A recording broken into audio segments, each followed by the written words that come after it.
నెల్లూరులో గెలిచాం, లేకపోతే తూర్పు గోదావరికి సంబంధించి పట్టభద్రుల ఎన్నికల్లో మీరు చేసినటువంటి అరాచకాలు 1, 2 కాదు. ఏ రకంగా ప్రభుత్వ వ్యవస్థల్ని వాడుకొని పూర్తి స్థాయిలో రిగ్గింగ్కి పాల్పడ్డారో ఈ ప్రభుత్వం అనేటువంటిది కళ్ళకు కనిపించింది.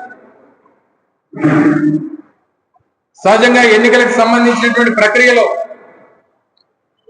ఏదైతే బయట ఉండేటువంటి ఆ ఎన్నికల సమయంలో ఈ ఓటర్ స్లిప్లు రాసేటువంటి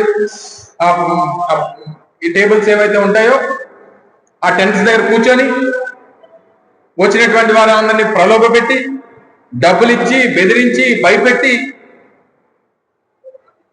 చివరికి ఓటర్ లిస్ట్ సందర్భంలో కూడా ఏ రకంగా అవకతవకలకు పాల్పడ్డారో కూడా మనం చూసాం. సరైనటువంటి ప్రక్రియలో ఎన్నికలు జరగవు అనేటువంటిది బలంగా నమ్మాం. పూర్తి స్థాయి వ్యవస్థలన్నింటినీ కూడా వాడుకొని ఏ రకంగా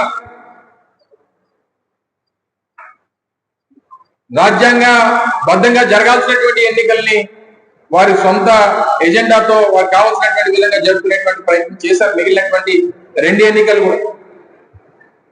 కానీ ఉత్తరాంధ్రకు సంబంధించినటువంటిది లిమిటెడ్ నెంబర్ ఆఫ్ ఓటర్స్, కేవలం 20,000 మంది ఓటర్లు, విఘ్నులైనటువంటి చదువుకున్నటువంటి వారు పూర్తి స్థాయిలో వారికి ఉన్నటువంటి అవగాహనని వారికి ఉన్నటువంటి ఆలోచనలన్నింటినీ కూడా గడిచినటువంటి 9 మాసాల ఈ ప్రభుత్వం తాలూకా పనితీరుకి వారు ఇచ్చినటువంటి తీర్పును చూసాం. సరే, ఫలితాలు వస్తుంటాయి. గడిచినటువంటి ఎన్నికల్లో మేము పరాజయం పాలయ్యాం, ఓటమిని అంగీకరించాం, ప్రజలు ఇచ్చినటువంటి తీర్పుని యాక్సెప్ట్ చేశాం, ప్రజల పక్షాన పోరాటం చేస్తామని చెప్పాం. గడిచినటువంటి 9 మాసాలుగా పని చేస్తా ఉన్నాం. పోనీ ఒక ఎన్నిక ఓడిపోయారు, ఉత్తరాంధ్ర ఎమ్మెల్సీ ఎన్నికలు, టీచర్స్ ఎమ్మెల్సీ ఓడిపోయారు, ఒప్పుకోండి. సరే, తప్పు చేశాం, ఉత్తరాంధ్రాన్ని గాలి వదిలేసాం, ప్రభుత్వ ఉద్యోగుల్ని గాలి వదిలేసాం, మనం పెట్టినటువంటి బడ్జెట్ లో ఉత్తరాంధ్రకి ఏమి న్యాయం చేయలేదు, ఈ ప్రాంతానికి ఏమి మేలు చేసేటువంటి ఆలోచన మాకు లేదు, మాకు అమరావతి తప్పితే వేరే ఆలోచన లేదు, మాకు సంపద సృష్టి అంతా కూడా అమరావతిలోనే చేస్తాం, మిగిలినటువంటి రాష్ట్రంలో మిగిలిన జిల్లాలు ఉత్తరాంధ్ర కానీ రాయలసీమ కానీ ఏవైపోయినా పర్వాలేదు. సరే, మీ ఎజెండా అది, ఆ విషయం చెప్పండి. ఓటమిని అంగీకరించామని చెప్పి ఒప్పుకోండి. అది మానేసి ఎవరు గెలిస్తే ఆయనే మా క్యాండిడేట్ అండి. ఎంత అన్యాయం అండి. మీరు అందరూ కూడా ఎల్లుంటారు కదా అనేక ఆ పత్రికా సమావేశాలు. గడిచినటువంటి 45 రోజులుగా ఎన్నికల ప్రక్రియ జరుగుతూ ఉంది. అనేక సందర్భాల్లో కూటమికి సంబంధించినటువంటి శాసనసభ్యులు కానీ, వాళ్ళ పార్టీకి సంబంధించినటువంటి నాయకులు కానీ, ప్రభుత్వంలో ఉన్నటువంటి మంత్రులు కానీ